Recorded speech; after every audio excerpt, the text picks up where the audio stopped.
En attendant que François Gabard vienne nous rejoindre, je vous propose de découvrir quelques images à propos de la Barcelona World Race sur nos écrans. Et juste après, on pourra discuter de la course au large avec nos invités.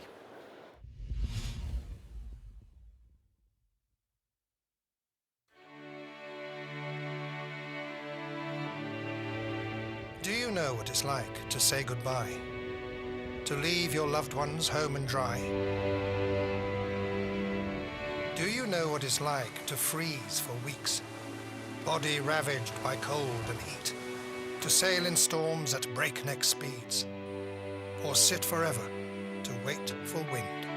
Je sais, par expérience, que les 3/4 du temps vont être pas drôles du tout. Mais absolument pas. Et qu'on va tout le temps se poser des questions en se disant mais qu'est-ce qu'on fait là? Can you imagine life at sea, confined to living in 60 feet, but not alone, with two on board, for 3 months cramped, with no respite, and no escape from fear or flight? It really is the ultimate lesson in trusting somebody else, with your boat, with your life, with your race. The contest first to just complete, but then to beat the world's elite. For every second of every day, the global contest play by play.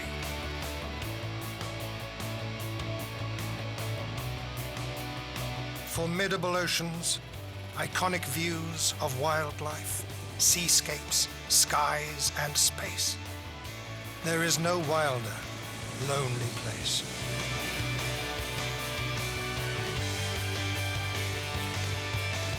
Do you know what it's like to return? The planet circle, the race for home. The first glimpse never to forget, when back from battle, cold and wet.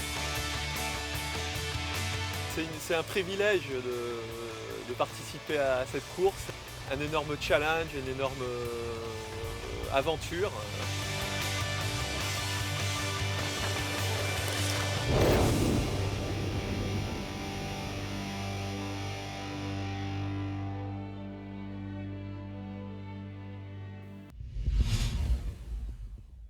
Voilà, bonjour à toutes et à tous, j'espère que vous nous entendez bien et puis bienvenue à tous ceux qui nous suivent sur Internet, effectivement, à travers la chaîne YouTube de la Barcelona World Race. Aujourd'hui, le thème que nous allons aborder, c'est la préparation d'un tour du monde avec nos invités. Tout d'abord, Michel Desjoyaux qui est à mes côtés. Bonjour Michel. Michel Desjoyaux qu'on ne présente plus, vainqueur de la solitaire du Figaro à 2 reprises, vainqueur du Vendée Globe à 2 reprises, a participé à la Barcelona World Race avec malheureusement une abandon en cours de course. On en reparlera justement avec aussi François Gabard qui vous accompagnait dans cette aventure et qui sera avec nous dans quelques minutes. Et puis à vos côtés, Iker Martinez qui est là. Bonjour Iker. Iker Martinez qui est espagnol, champion du monde en 49er, champion d'Europe, champion olympique en 49er, a participé à la Volvo Ocean Race, a participé aussi à la Barcelona World Race où vous avez terminé deuxième lors de la dernière édition. Et puis justement, on va en parler de cette Barcelona World Race. La prochaine édition, ce sera le 31 décembre 2014, le départ. Et j'espère qu'on va vous y retrouver. Alors, tout d'abord, on va parler du Tour du Monde, la préparation d'un Tour du Monde. D'abord, quelle est la différence entre un Tour du Monde seul et un Tour du Monde à 2? Michel, première question. Est-ce que vous connaissez les deux? La différence, il y en a beaucoup. Alors, je ne sais pas combien on a de temps, mais on a le temps, on est là, il y a du monde, tout va bien. Je pense que la principale différence vis-à-vis de la préparation, c'est le niveau d'exigence sur certains éléments clés pour le solitaire. Par exemple, un solitaire ne peut pas se passer d'énergie électrique et il ne peut pas se passer de pilote automatique, pour faire simple. Et du coup, l'ensemble du bateau doit être d'un niveau de fiabilité nettement supérieur. Voilà, alors que François Gabard vient nous rejoindre. On peut l'applaudir, François. Voilà, bonjour François. Le bateau doit être beaucoup plus fiable en solitaire parce que le bonhomme tout seul doit pouvoir continuer de naviguer et ne peut pas être au four et au moulin tout le temps. Du coup, forcément, il y a des choses qui sont plus tentables. C'est-à-dire, on peut prendre un peu plus de challenge et d'engagement en double, chose qu'on ne ferait pas forcément en solitaire. Alors, le niveau des courses n'arrête pas de monter, donc forcément, même en solitaire, on continue de progresser aussi parce qu'on acquiert de l'expérience et donc on repousse un petit peu les limites à chaque fois. Mais je pense qu'il y a un niveau de fiabilité. Le bateau de solitaire doit être plus rustique. Le bateau en double va aller chercher plus loin. On n'est pas sur de l'équipage, mais presque. Et on essaye vraiment d'aller beaucoup plus loin un peu partout. François, petite présentation, vous êtes venu nous rejoindre, François Gavard qui donc détient le titre de vainqueur du Vendée Globe. Voilà, une course en solitaire. On va parler de la course en solitaire, on va parler de la course en double aujourd'hui, François. Justement, je posais la question à Michel. Quelle est la différence entre la course en solitaire et la course à deux? On est 2 fois plus, ce qui est pas mal, hein, ça fait beaucoup en plus. Le grand motif, c'est sûr, je pense que quand on est en solitaire, on est obligé d'être concentré, on est tout seul, donc on est concentré en permanence sur la globalité du bateau, alors qu'en double, à un moment donné, on peut transférer cette veille sur quelqu'un d'autre, et ce qui fait qu'à un moment donné, on peut se concentrer sur quelque chose, c'est-à-dire regarder, par exemple, je sais pas, regarder la météo. Quand on regarde la météo, on peut regarder que la météo parce qu'on sait qu'il y a une autre personne qui fait tout le reste. On peut dormir éventuellement, on sait qu'il y a une autre personne qui fait le reste, on peut barrer et puis on sait que quelqu'un d'autre fait une autre tâche. Et ça change beaucoup parce que quand on est en solitaire, par contre, on fait tout en même temps. Alors, ça veut pas dire qu'on ne peut pas se concentrer sur quelque chose, mais on est obligé d'avoir toujours une partie de notre cerveau, une partie de notre attention qui est ailleurs. Et c'est usant mentalement. Je pense qu'on n'a jamais, en solitaire, on n'a quelque part jamais de repos complet sur un tour du monde. On est 80 jours. Il n'y a à aucun moment on est en break. Alors qu'en double, on peut à un moment donné se ménager et essayer d'avoir des repos un peu plus forts. Iker, justement, vous qui avez l'habitude de faire de la course en équipage ou à deux, pas d'expérience en solitaire. Pourquoi? Un optimiste? Bon, ça, si, optimiste. Oui, optimiste il y a quelques années de cela. Ou quand il y a eu des fois où Chabil est tombé du Fortiner et pendant quelques secondes, j'ai navigué tout seul. Ah, c'est ça. Donc, Et bon. ça, c'est les moments que vous préférez, je crois. Bon, j'ai un peu d'expérience. Non, mais justement, c'est effectivement un des aspects. Le fait d'être à deux sur un bateau, ça permet de se focaliser sur certaines choses et puis de laisser l'autre faire sa spécialité, on va dire peut-être. Si, pour moi, la vérité, c'est on a eu l'expérience de naviguer à deux et j'ai bien aimé. Mais c'est vrai, il y a eu plein de fois où j'ai pensé, et quand ils sont tout seuls, comment ils font? Pour moi, ils sont des héros parce que ça doit être vraiment difficile, non? Et spécialement quand on a vu des problèmes au bateau et tu te dis, si j'étais tout seul, comment je fais? Je pense qu'à chaque fois, la réponse est, bon alors il ne faut pas avoir le problème, non? Mais sinon, ça doit être très différent.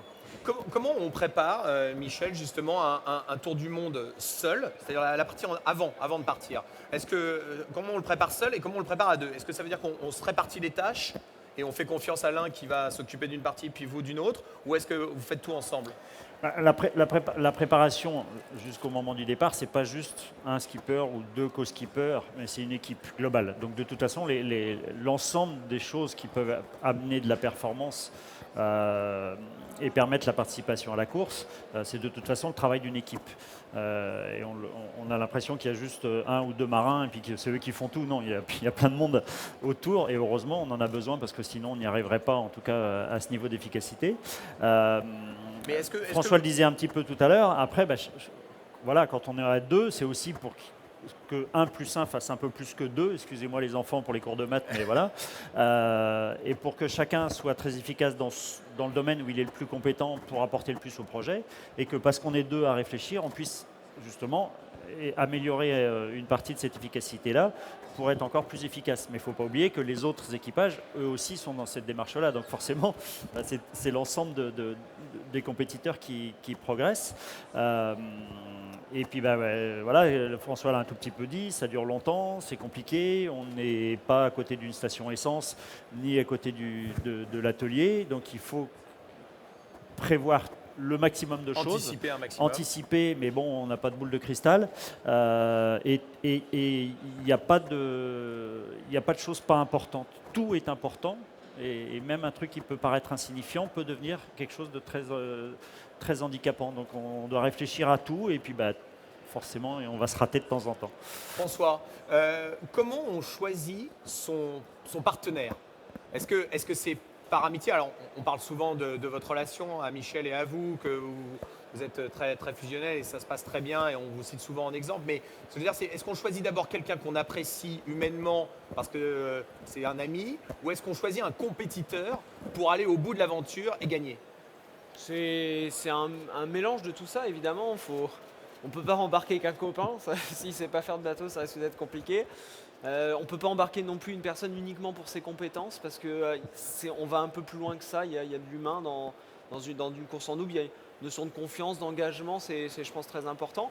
Et donc voilà, c'est un petit mix de tout ça, mais comme dans plein d'autres projets d'ailleurs, des projets d'entreprise, des projets de vie. Enfin voilà, c'est paramètres humains, paramètres de compétences. Il faut essayer de tout mélanger. Et puis à un moment donné, je pense que il y a du feeling dans tout ça. Enfin, dans le choix final, à un moment donné, on le sent. Et puis quand on le sent, on y va.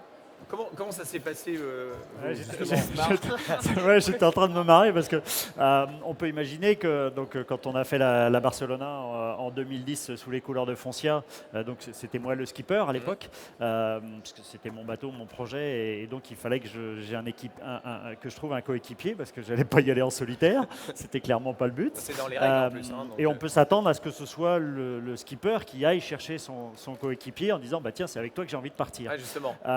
Et en fait, là, on est dans un truc, c'est amusant. Ça s'est passé dans l'autre sens. C'est d'abord lui qui est venu faire acte de candidature quand il savait que j'avais ce bateau-là. Et je lui ai dit au début, bah écoute, oui, mais on verra ça plus tard parce que là, je suis en train de construire le bateau. Et puis quelques temps après, je lui ai dit, bah écoute, pendant que moi je construis le bateau, toi tu vas aller faire de la voile, tu vas aller naviguer. Comme ça, moi je connaîtrai le bateau et toi tu sauras faire de la voile et puis on va se retrouver ensemble. D'accord. Et voilà c'est comment comme ça que s'est se fait. passe. Et avec Javier Fernandez, comment ça s'est passé la décision de partir ensemble, par exemple sur la Barcelona justement? Qui a dit à l'autre, j'ai envie qu'on parte ensemble? Bon, pour nous, ça a été très différent parce que ça faisait Plusieurs années que vous faisiez du fortier ça ensemble. faisait 10 ans qu'on avait navigué ensemble dans le petit bateau. Après, on avait fait le tour du monde en équipage ensemble. Donc, l'idée, ça a été ensemble toujours. Non, donc, c'était l'idée de faire la régate, mais de la faire à deux. Donc, ça, on n'a jamais arrivé à une situation de chercher quelqu'un. Ça a été déjà l'équipe formée depuis toujours. Non. Vous étiez ensemble et vous cherchiez qu'est-ce qu'on peut faire ensemble. Si, exactement. Ah, exactement. c'est ça, vous étiez, ouais, c'est ça. Je ne sais pas si on avait entendu, ça. mais vous étiez ensemble et vous cherchiez quel type d'épreuve vous pourriez faire ensemble. C'est ça ce qui est arrivé. C'est pour ça qu'ils ne peuvent pas faire de solitaire en fait. Voilà. Comme l'autre. C'est impossible Il est où justement. Non, mais dans votre cas justement, vous avez tellement fait de voiles ensemble avec le fortier, avec les équipages et tout ça. Est-ce qu'à un moment on peut imaginer vous partiez chacun d'un côté pour des aventures solitaires? Bon, ça pourrait arriver, pourquoi pas, non. Nous, on a toujours pensé au solitaire, mais c'est vrai que ici en France, il y a tout le monde qui pense au solitaire. Ils pensent depuis qu'ils font l'optimiste. Donc, c'est quelque chose, ils ont bien maduré. Pour nous, c'est différent. On n'a jamais pensé à ça. On ne s'est jamais entraîné à ça. Et ça pourrait arriver, si, mais bon, il faut que ça arrive, il faut avoir l'opportunité, il faut bien préparer. C'est quelque chose là où après, tu vas risquer ta vie. Donc, là, il faut bien se préparer. Et bon, pour nous, et c'est pour ça que le Vendée Globe est français et que la Barcelona est espagnole. c'est ça. C'était pour lui. C'est pour ça, d'accord. Et justement, avant qu'on parle justement de la Barcelona, du Vendée, de ces épreuves qui vous titillent et qui vous donnent envie de partir, à bord, comment ça se passe? Par exemple, on parlait de la sécurité. Toi, tu disais, on va risquer sa vie. Tu dis, on risque sa vie quand on est seul. Mais quand vous êtes tous les deux, vous risquez aussi votre vie. Comment on gère justement cette sécurité à bord? Parce que seul, on ne peut se fier qu'à soi-même. À deux, est-ce qu'on laisse une part de responsabilité à l'autre ou pas du tout? Comment ça se passe? Qui veut répondre? Oui, je pense que bien évidemment, tout seul, on gère tout et François l'a expliqué. Quand on est à deux, c'est aussi pour que pendant qu'il y en a un qui se repose ou qui fait certaines tâches, l'autre puisse être opérationnel sur d'autres missions. Et qu'à partir de là, oui, c'est différent, mais vous parlez de risque, nous on n'a pas l'impression de se mettre en danger. C'est-à-dire qu'on travaille, on prépare les bateaux, on participe à leur conception, à leur construction. On est formé aussi pour tout un tas de gestes de secourisme, de systèmes de survie. On retourne les bateaux pour les remettre à l'endroit dès la mise à l'eau. On fait des tests comme ça. Et on n'est pas focalisé par le problème du risque et de la sécurité. Voilà, c'est complètement intégré. Ça fait partie de l'ensemble des problématiques qu'on a à gérer. Mais qu'on soit seul ou deux, de toute façon, c'est présent. Ouais, je pense, ouais. Et c'est sûr que pendant qu'il y en a un qui roupille, l'autre qui est sur le pont, voilà, on lui fait confiance. Mais c'est là où c'est vachement important de partir avec quelqu'un en qui on a confiance pour tous les aspects. C'est-à-dire c'est notre père PAIR, c'est notre alter ego. Ouais, François, vous avez vécu la Barcelona avec Michel, puis après vous êtes parti sur le Vendée seul. Est-ce que les différences se sont ressenties Oui, il y a une petite différence forcément. C'est vrai qu'en termes de sécurité, si on pense à la sécurité, je pense qu'il y a deux éléments. C'est si on se blesse déjà, mine de rien, on a une autre personne qui peut nous aider à se soigner. Je ne sais pas si vous avez déjà fait un peu de chirurgie, mais par exemple se recoudre, si moi je suis droitier, si je me coupe la main droite et qu'il faut se faire des points avec la main gauche, c'est compliqué. À deux, tout de suite, c'est quand même plus facile. Les événements qu'il y a pu avoir, je pense à Yann Eliès par exemple sur le Vendée en 2008, c'est une situation qui était difficile, grave, en solitaire qui devenait très très grave. Obligé de se recoudre soi-même. Voilà, ouais, enfin il avait la jambe, il s'est fait évacuer. Je pense que s'il avait été en double, il aurait pu au moins avoir accès à sa pharmacie, etc. Donc il y a ça qui change beaucoup. Et après, mine de rien, l'homme à la mer aussi, c'est vrai qu'en solitaire, en général, il ne faut pas tomber à l'eau. Hein, je dis à tout le monde, c'est la meilleure des solutions, il faut mieux s'attacher. Mais si on tombe à l'eau, en solitaire, on a quand même assez peu d'espoir que le bateau revienne tout seul nous chercher. À deux, on peut espérer en tout cas. Je ne dis pas que ça serait beaucoup plus facile, mais on peut au moins espérer. Et c'est vrai que là, ça change quand même un peu la donne si on est en double ou en solitaire. Alors sur la partie sécurité, on va être un petit peu plus léger à bord, par exemple aussi. Est-ce que la vie à bord, on doit la gérer à deux quand on est seul, on fait comme on veut. On dort quand on a envie de dormir ou quand on peut se le permettre. Quand on peut dormir. On peut dormir, voilà. Ce qui n'est pas forcément beaucoup plus facile. Non, mais justement, enfin, toute cette partie logistique puis sociale, parce qu'à un moment, on est quand même une longue période à deux. Ça se vit facilement, on peut. Iker, comment ça se passe justement? Comment on manage ça? Bon, j'imagine en solo, ça doit être beaucoup plus compliqué. Comme ils disent, tu dors quand tu peux, tu te reposes quand tu peux et tu fais les choses quand tu peux. À deux, tu as plus ou moins une liberté, non? Et nous, quand on a fait la Barcelone, on a cherché quelque chose de facile. On s'est dit toujours, si toi tu as dormi, même si c'est un peu, après le prochain c'est moi. Et puis on a toujours fait des rotations comme ça et ça a bien marché, non? Mais j'imagine en solo, ça doit être beaucoup plus difficile, non? Quand tu vas te reposer, j'imagine que tout doit être pas parfait, mais bon, tu dois avoir le contrôle et là tu es tranquille et comme ça tu dors un peu et ça doit être très différent, non, disons. Alors, ce qui se passe en mer reste évidemment dans le secret du bateau, mais est-ce qu'il y a vraiment des moments où on a vraiment envie que l'autre ne soit plus là pendant au moins un petit moment ou est-ce que tout se passe très bien et c'est merveilleux et c'est extraordinaire et dès qu'on revient à terre, on se dit vivement qu'on reparte tous les deux?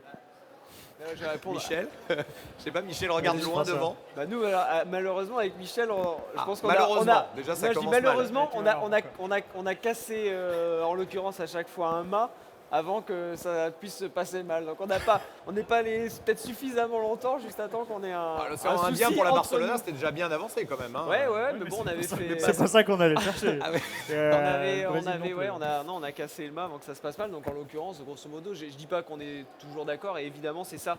Quand on disait que 1 + 1, il faut essayer de progresser, je pense que l'idée c'est qu'il y ait de l'échange et des fois on n'a pas la même vision des choses et du coup c'est là où l'équipage devient intéressant parce qu'on échange et on arrive à trouver des idées qui sont plus intéressantes que quand on était tout seul. Vous l'échange, ça se passe justement dans la conciliation et on discute et on ça sert à partage. rien, sinon on part pas Ou est-ce ensemble. que c'est dans le conflit et on dit écoute, va falloir qu'on prenne une décision là.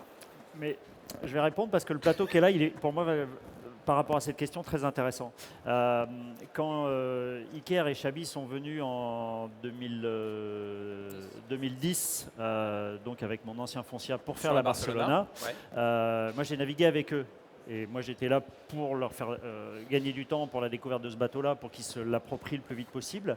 Et comme vous l'avez compris, ça faisait déjà 10 ans que les deux Lascar naviguaient ensemble et performaient ensemble.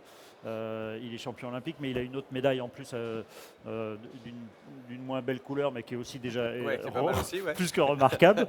Chapeau bas une fois de plus. Et c'était génial de les voir.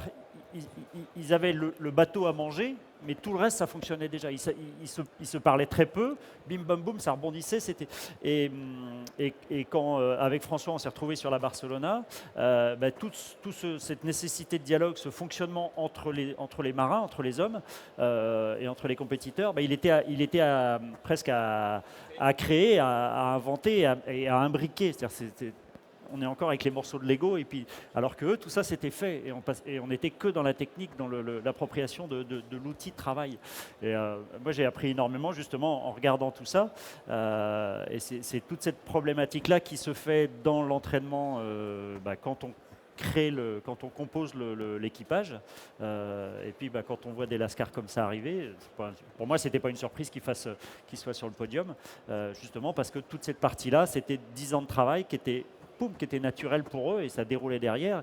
Ils avaient juste un tout petit bout, Juste un à gros prendre, morceau, mais juste à prendre possession du bateau. voilà, C'était c'était assez étonnant à voir, et la comparaison entre les deux tandems est pour moi quelque chose de très intéressant. Alors, vous le savez tous les trois, on a annoncé avec la classe IMOCA l'arrivée d'une nouvelle épreuve, en fait, un championnat du monde avec l'Ocean Masters World Championship. Justement, sur votre préparation, d'abord votre sentiment sur cette Ocean Masters, est-ce que ça vous donne envie de participer? Vous êtes déjà très impliqué dans toutes ces courses. Est-ce que une petite réaction par rapport à cet événement? Nous, c'est pas compliqué. S'il y a des bateaux à voile, du vent de temps en temps, de l'eau salée, ou douce d'ailleurs, pourquoi pas, de l'enjeu, des beaux parcours, des belles courses, à 1, à 2, à plusieurs, nous on prend.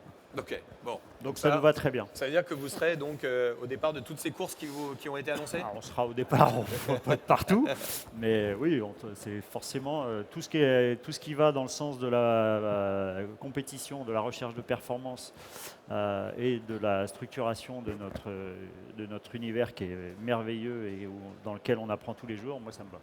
Est-ce que ça va changer quelque chose dans la préparation des courses à venir, notamment la Barcelona World Race qui démarrera le 31 décembre 2014? François, est-ce que ça change quelque chose dans la préparation, puis aussi dans les budgets, dans les coûts, dans le sponsoring qui va avec? Pour nous, là, et dans mon cas avec la Massif, non, parce qu'on s'était déjà engagé d'une manière, j'ai envie de dire, complète dans les courses qu'on faisait, et on les faisait à fond. On a évoqué quand même des nouvelles courses, par exemple la New York-Barcelona. Est-ce que c'est une course qui vous tente? Non, alors nous, à bord de Massif, on ne fera pas cette course l'an prochain, malheureusement, mais parce qu'on a d'autres projets aussi, on a un autre bateau à construire, mais pourquoi pas faire celle d'après, ça, j'en sais rien, pourquoi pas. Iker, est-ce que justement cette arrivée de l'Ocean Masters, ça vous donne envie de participer à d'autres courses? Si, non, bien sûr. Moi, j'aimerais bien continuer à faire de la voile océanique. Non maintenant, je m'entraîne sur le NACRA 17, c'est une nouvelle classe olympique, ce qui est déjà génial. Mais j'aimerais bien faire de la voile océanique, et puis on va voir. Non, on va essayer d'avoir un projet, un bateau, et puis une équipe pour faire des régates. Pour la Barcelona World Race qui arrive là, est-ce qu'on a une idée, et puis pour la précédente, celle de 2010, est-ce qu'on peut avoir une idée pour le public de ce que ça coûte pour la préparation, pour la course, le budget global pour un bateau comme le vôtre, Iker? Oh, ça c'est une bonne question. Évidemment, ça dépend de l'équipage, ça dépend de l'équipe, du temps, du bateau. Donc c'est vraiment difficile de parler d'un numéro. Non, ça va dépendre comment tu veux faire. Ça dépend du sponsor. Pour arriver comme vous l'avez fait sur le podium là en 2010, c'est l'ordre de prix, c'est quoi? Bon, si on veut louer un bateau, ça peut faire 1 million, quelque chose comme ça, un peu plus, un peu moins. Puis après, il y a les salaires des personnes, il y a les voiles, on a besoin de quelque chose à manger. Puis tu commences à... Je ne pourrais pas te dire, c'est difficile. Ce qu'il faut regarder, c'est pas combien ça coûte, c'est combien ça rapporte. Ah, alors, expliquez-nous, Michel. Et jusque-là, et ça ne fait que s'améliorer parce qu'il y a aussi tous des nouveaux outils de communication qui nous permettent de communiquer encore plus. Jusque-là, ça a toujours été rentable. Alors après, forcément, on sait que le premier, c'est la prime au vainqueur. Ça ne fait qu'améliorer la rentabilité. Mais ce n'est pas que des retombées aussi, c'est des choses c'est de la communication interne, c'est de la cohésion dans les entreprises. François pourrait en parler très bien aujourd'hui. À la Massif, il y a un engouement à l'interne et aux sociétaires. On les a vus qui étaient avec nous au départ du Havre il y a quelques semaines. C'est toute cette dynamique-là qui n'est jamais comptabilisée, mais qui est nécessaire aussi pour que l'ensemble des gens soient contents d'être sous la bannière comme skipper ou comme sociétaire ou comme collaborateur d'une marque. La voile a une super image, on en est convaincu. Et la course au large, il y a plein de gens qui n'imaginent même pas partir en mer et ne plus voir la terre. Nous, ça nous paraît on s'en rend même plus compte. Et voilà. Et du coup, des courses comme la Barcelona, même en France où on a plus une culture, on n'a pas que ça, mais on a une culture assez orientée solitaire. La Barcelona est quelque chose qui fait rêver parce que c'est le même parcours que le Vendée, mais c'est en double, donc on sait que c'est plus engageant aussi. Est-ce que justement, en termes de budget, pour rester sur cette question, un budget Vendée, c'est beaucoup moins cher parce qu'on est seul ou pas du tout? C'est la même chose que quand on est deux parce que c'est le même bateau. Hein, Non, c'est à peu, Donc, c'est à- qu'est-ce qui c'est à peu change, près pareil justement parce que de toute façon, sur des projets, on va dire, pointus, donc il y a en général la construction d'un bateau et puis il y a un projet global. C'est pas juste, on va pas juste faire le Vendée ou juste faire la Barcelona. C'est plus sur de la durée, comme tout bon projet de sponsoring voile. Et du coup, les deux courses coûtent à peu près le même prix parce que, regardez le parcours, c'est grosso modo le même. Et on n'est pas à un salaire de coéquipier près quand même sur l'enveloppe globale. C'est vrai, à ce point-là? Pour donner des chiffres, oui, en l'occurrence, François avec est si peu cher, c'est vrai? ouais, les salaires ne sont pas les parts les plus importantes dans les budgets. Et pour donner des chiffres, pour répondre à la question précédente, par exemple, le projet Massif, qui s'est donc engagé sur 4 ans sur le circuit IMOCA, c'est environ 2 millions d'euros avec la communication par an. Et pour avoir des idées des retombées, parce que ce qui nous intéresse, c'est ce que ça coûte évidemment, mais aussi ce que ça rapporte et surtout ce que ça rapporte. Pour la Massif, il y avait deux grands objectifs, un objectif de communication externe et un objectif de communication interne. En termes de communication interne, sur les 6 mois du Vendée, donc pas sur l'ensemble du projet, juste sur les 6 mois du Vendée, il y a un équivalent d'achat d'espace publicitaire d'environ 18 millions d'euros. L'équivalent d'achat d'espace publicitaire, grosso modo, c'est si la Massif avait voulu communiquer, faire des publicités, combien ça leur aurait coûté en achat d'espace pour faire une pub à la télé pour avoir le même temps qu'on voit le bateau à la télé, Voilà. c'est comme si on avait acheté un espace publicitaire, mais Exactement. là du coup, ça on passe à a, d'autres on a un moments article, et par exemple l'article dans la presse, on voit le logo Massif ici, on le cite 2 fois, ils ont des savants calculs, et ça c'est une entreprise c'est qui comme sont si on avait mis indépendantes un panneau publicitaire, Voilà. mais là on parle du bateau. pour acheter un espace. Donc c'est 18 millions, donc voilà, il faut faire le rapport, et comme disait Michel, je pense qu'il y a il y a au-delà de tout ça, au-delà de cette communication externe, il y a une notion de communication interne, la capacité que ces projets peuvent, pour fédérer des salariés au sein d'un projet commun qui est énorme. Et aujourd'hui, à la Massif, ça a marché d'une manière exceptionnelle. Et ça, par contre, on n'a pas d'outils pour les mesurer, malheureusement. Et pourtant, je pense que c'est souvent pour ça que les sponsors vont dans la voile ou restent dans la voile. C'est pour cette dynamique que ça peut créer en interne dans une boîte. Iker, qu'est-ce qui pousse un compétiteur à aller sur la Barcelona et plus que sur une autre course? Bon, je pense tout ce qu'on a parlé ici, non? C'est une compétition, c'est une belle compétition, c'est une navigation dans l'océan, donc il y a un peu de tout, non?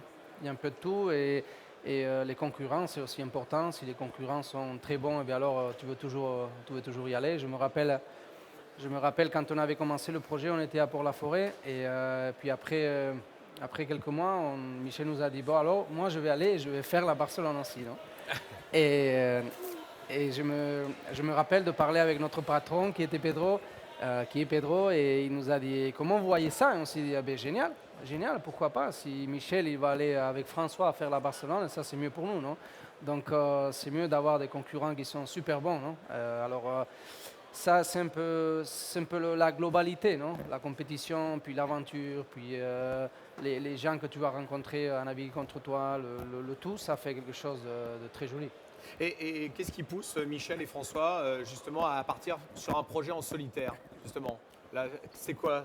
Moi, je vois pas C'est la même chose. pour moi, je n'oppose pas les types de navigation. Au contraire, on a un domaine d'expression qui est super riche, super large et qui permet à certains de se dire moi, je vais faire que de l'équipage parce que je ne me sens pas d'être tout seul, ou au contraire à d'autres de dire moi, je vais aller faire que du tout seul parce que l'équipage, c'est bon. Et puis, il y en a d'autres qui vont justement jouer d'un peu tous ces critères-là et avancer à travers des rêves, à travers des ambitions et passer d'un support à l'autre et se nourrir justement de cet échange-là. Je pense qu'on est un peu de ce modèle-là tous les C'est trois. le même point de vue, François? Vous êtes d'accord avec ce que dit Michel? C'est le rêve, on se solitaire du double de l'équipage, peu importe. Moi, ce qui se passe, c'est que je fais de la voile depuis longtemps. Je venais au salon nautique GTO comme ça, et puis je regardais ce qui se passait, je regardais les cartes, je regardais les animations, et puis à l'époque, il y avait des Michel Desjoyaux, des gens qui me faisaient rêver, et puis on avance comme ça, et c'est comme ça qu'on arrive à une course quelque part. C'est qu'elle nous a fait rêver, on a envie d'y aller, on a envie de découvrir. Et des fois c'est tout seul, des fois c'est avec un équipage, des fois c'est en double, des fois c'est sur des petits bateaux, des fois sur des grands bateaux. Mais l'essentiel c'est juste d'avoir la passion et l'envie de le faire, comme beaucoup de personnes ici, je pense, ont l'envie quand ils voient les bateaux. C'est le principe du sport nautique, hein, c'est de voir les bateaux et d'avoir envie d'aller naviguer dessus après. Et nous c'est pareil avec les courses. Sur la Barcelona World Race, on aura l'occasion d'ailleurs de revenir dessus mercredi dans la conférence qui aura lieu ici. Je vous invite à venir nombreux. On parlera justement de l'aspect aussi écologique, l'aspect implication sur la Barcelona World Race auprès de l'UNESCO. Est-ce que ça c'est quelque chose qui joue beaucoup dans un choix de course ? Le fait que dans l'organisation, on sensibilise avec des programmes, avec notamment ces balises qui vont être positionnées par les bateaux à des endroits spécifiques pour étudier l'évolution des océans. C'est quelque chose qui vous touche, ou est-ce que c'est quelque chose en plus auquel bien sûr vous contribuez et vous adhérez, mais est-ce que ça peut être une motivation ? Une motivation, j'ai envie de dire non. Par contre, on est déjà sensible à ces problématiques-là. On va citer des chiffres tout bêtes. Un marin sur ce genre de course-là, c'est une machine très très économe. Je vais donner des chiffres un peu qui fâchent. Un Européen, ça consomme 150 litres d'eau par jour. Nous, on en consomme 5. Voilà. Aujourd'hui, on ramène tout ce qui est déchets non biodégradables. Pour nous, c'est totalement évident, on ne se pose même plus la question. D'accord, c'est assez récent, hein, il y a 30 ans, on ne le faisait peut-être pas.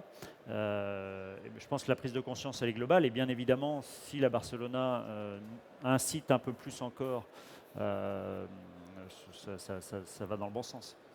Iker, c'est quelque chose qui vous touche, ça, justement. Ça peut vous faire choisir une course ou une autre ? Bon, je pense que non, je pense comme Michel, non on peut simplifier. C'est tu aimes naviguer ou tu n'aimes pas naviguer. Nous, on aime naviguer. Et c'est pour ça qu'on voit qu'on navigue un peu partout. Et après, quand tu vas naviguer, la mer, c'est ton milieu.